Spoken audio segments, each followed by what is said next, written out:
प्रणाम। मैं सार्थक रंजन, पप्पू यादव जी का पुत्र, और मैं नहीं चाहता था कि हमारी मुलाकात ऐसे हो, पर जैसे पापा कहते हैं कि समय और परिस्थिति के सामने किसी का बस नहीं चलता है, तो प्रणाम स्वीकार करिए मेरा। और मैं कल जो हुआ उसके बारे में बात करना चाह रहा हूँ। कल दो घटनाएं हुई, एक जो बिल्कुल नहीं होनी चाहिए थी और दूसरी के बारे में सोच के सुकून मिलता है। कल हम सब ने मिलके एक व्यक्ति के ऊपर अन्याय जो जो हुआ है, हम सब ने मिलके ट्विटर पे हमने उस ट्रेंड को नंबर 1 कर दिया और काफ़ी घंटों तक रहा। मैंने भी ट्वीट किया घर पे अपने आराम से सोफे में बैठ के, उसे नंबर 1 ट्रेंड की दौड़ पे लगे रहे सोचा। पर वो कल हुआ और कल चला गया है, और अब जब जेल जाने की बारी आई है तो मेरे पिता अकेले हैं।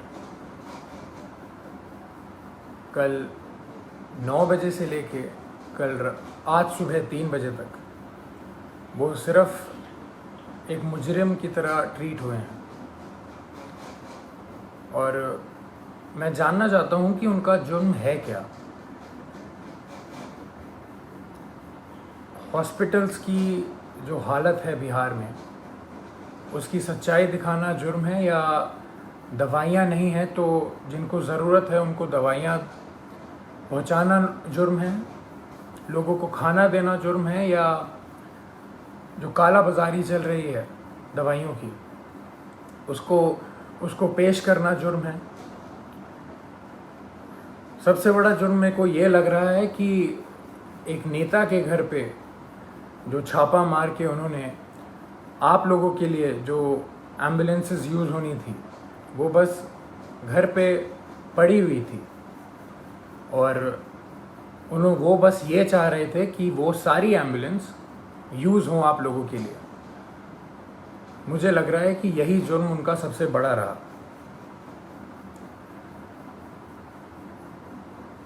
अपना परिवार छोड़ के उन्होंने बिहार के हर एक परिवार के लिए काम करना सही समझा।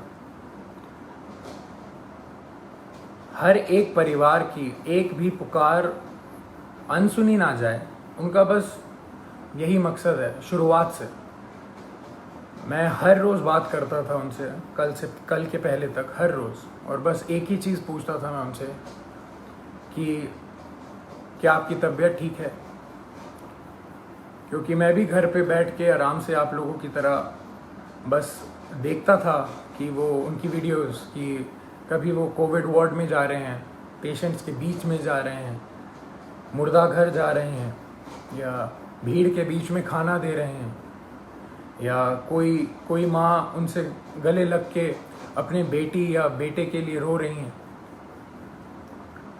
तो मुझे भी यही लगता था, या तो कभी किसी मुर्दा के साइड में खड़े हैं मुर्दा घर जाके, तो वो देख के मेरे को बस यही लगता था कि दूसरी बॉडी मेरे पिता की भी हो सकती है इस महामारी के कारण। और हमेशा जब भी मैं उनसे पूछता था कि पापा मास्क पहन रहे हैं या आप सैनिटाइज कर रहे हैं या कुछ ध्यान रख रहे हैं, तो वो कहते थे कि मुझे कुछ नहीं हो सकता, क्योंकि मेरे साथ पूरा बिहार है, उनका स्नेह है, उनकी दुआ है। और वो आज अकेले बीरपुर में पूरी रात नहीं सोए हैं और अकेले हैं, और जहां उन्हें रखा गया है वो बिल्डिंग किसी भी वक्त टूटने के दम पे है। और जब ऐसा व्यक्ति इतना काम करके, इतनी सच्चाई से काम करके अकेला पड़ जाए, तो बुरा लगने वाली बात है ये कि उन्होंने हर एक घर के लिए अपना घर छोड़ा है, अपने घर की जिम्मेदारियां छोड़ के आप सबके बीच रहने का संकल्प लिया, आप सबके लिए जीने के लिए संकल्प लिया। हमने कल बहुत साथ दिया उनका ट्विटर पे और किस पे नहीं, पर सिर्फ ट्विटर ही चीज़ नहीं रह गई है, सिर्फ नंबर 1 ट्रेंड होना ही नहीं रह गया है।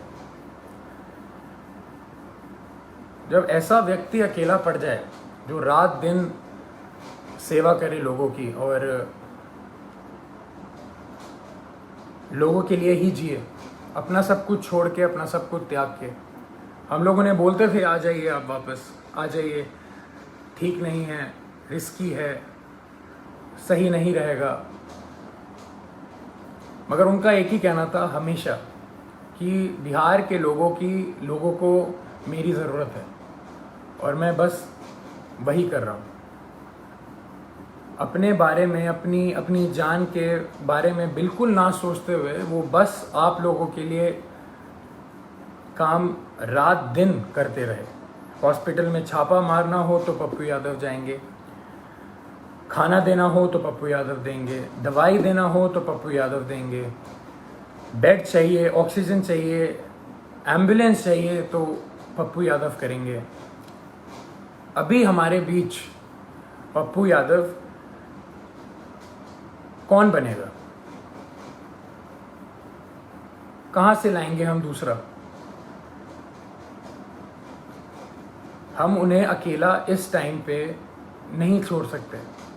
मैं बेटा हूँ इसलिए ये सारी बातें कर रहा हूँ, नहीं। अगर मैं सिर्फ एक बेटे की तरह सोचता तो शायद मैं उनको ज़बरदस्ती बहुत पहले घर बुला चुका होता, पर मैं एक नागरिक की तरह सोचूं तो बहुत बुरा लग रहा है। जो आदमी रात दिन एक करके सिर्फ दूसरों के लिए जिए और उसके साथ ऐसा अन्याय हो, ये बिल्कुल मंजूर नहीं है, ना हम लोगों को मंजूर करना चाहिए। मैं पहली बार आया हूँ आप सबके सामने और ये बिल्कुल भी एक्सेप्ट करने वाली चीज़ नहीं है जो हुआ है मेरे पिता के साथ। कल से हुए जा रहा है और अभी भी हो रहा है। बाढ़ का पानी हो, बाढ़ के पानी में चलना हो, या इस महामारी के टाइम पे हॉस्पिटल जाना हो, या भीड़ में जाना हो, या मुर्दा घर जाना हो, तो सिर्फ पप्पू यादव ही जाएगा। और जेल जाना हो तो सिर्फ मेरे पिता पप्पू यादव ही जाएंगे। ऐसा क्यों? ऐसा मैं समझ नहीं रहा हूँ, ऐसा हो क्यों रहा है? ऐसा होता क्यों है? हमेशा एक आदमी जब दूसरों के लिए जिए जा रहा है 24 घंटे, तो जब उसको ज़रूरत पड़ती है तो वो हमेशा अकेला कैसे पड़ जाता है? हमेशा उसकी आंखों में आंसू रहते हैं हर एक काम करने के बाद। हम अकेले पड़ जाते हैं, उसका पूरा परिवार अकेले पड़ जाता है। हम क्यों अकेले रह जाते हैं जब वो व्यक्ति रात दिन बस दूसरों के लिए जीता है? तो दूसरे क्यों नहीं खड़े हो सकते उसके लिए? क्यों नहीं आवाज़ निकाल सकते? क्यों नहीं हम, अगर एक पप्पू यादव बिहार के लिए इतना कर सकता है तो सोचिए 2 पप्पू यादव या 10 पप्पू यादव या 1 लाख पप्पू यादव कितना करेंगे। मैं कहूँगा मेरे पिता का नाम सिर्फ एक नाम नहीं है, वो सिर्फ एक व्यक्ति नहीं है, वो एक जुनून है। वो जुनून हर एक के अंदर रहता है। मेरे अंदर भी है, मेरी बहन के अंदर भी है, मेरे भाई के अंदर भी है, और आप सब के अंदर। वो सारा जुनून एक साथ अगर काम करे तो हमारा जो पहला पप्पू यादव है वो कभी अकेला नहीं पड़ेगा। मैं दिल से खुशगुजार हूँ आप सबका कि हम सब ने कल बहुत बहुत प्यार दिया, बहुत स्नेह दिया मेरे पिता को। पर अभी रुकने की बारी नहीं है। उनको अभी तक हरास किया जा रहा है। जैसे कल रात से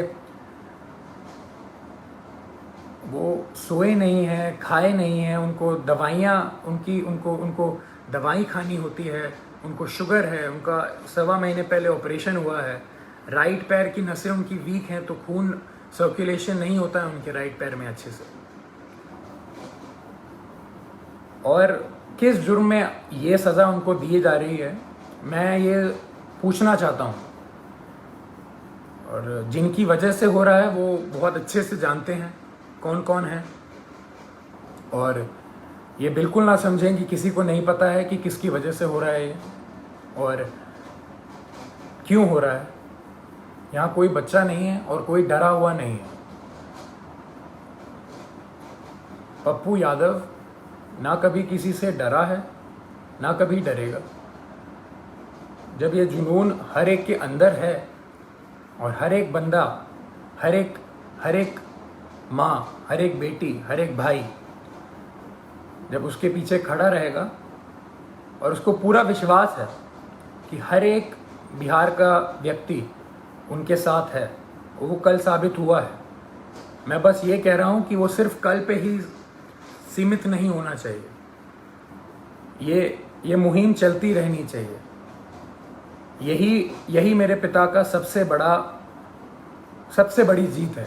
उनको पद से कोई लेना देना नहीं है। उनकी सबसे बड़ी जीत ही इसमें है कि उनके साथ सारे सच्चे लोग खड़े रहें, पूरा बिहार खड़े रहे, बिहार खुश रहे।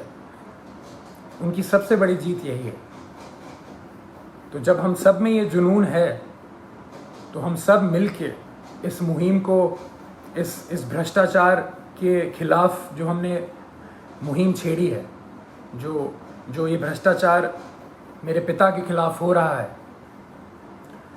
जिस जुर्म में जो कोई नहीं बता सकता, जो कोई बता ही नहीं सकता कि जुर्म है क्या। मैं चाहूँगा हम सब एक साथ मिलके इस भ्रष्टाचार के खिलाफ जो मुहिम मेरे पिता ने छेड़ी है, लाखों की कतार में हम एक सब मिलके इसके खिलाफ आवाज़ उठाएं और मेरे पिता को जो जीत हमेशा देखी है उन्होंने बिहार के लिए, वो रास्ता, वो राह, वो पथ पे हम सबको चलते रहना है। इसी में उनकी सबसे बड़ी खुशी और सबसे बड़ी जीत है।